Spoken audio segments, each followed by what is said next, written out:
Hello everyone, welcome back.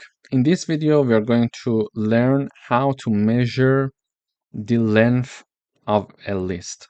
So we are declaring this list called fruits. It is having three elements. It's very easy to say that when we are having a small list, we can simply count the number of elements of this list here.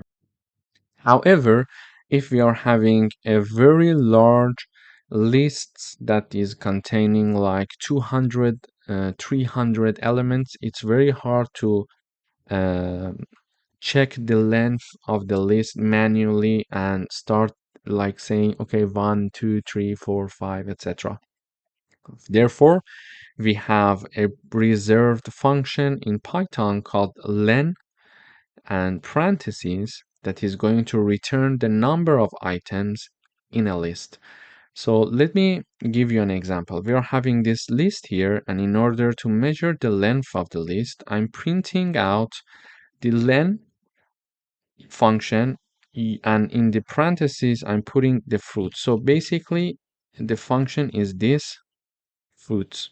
Okay, so this is the function. We are typing down the name of the function, and then in parentheses, I'm typing down the name of my list. And because I want to print this value, I'm putting it in the print parentheses. So when I run this code, I see it says 3.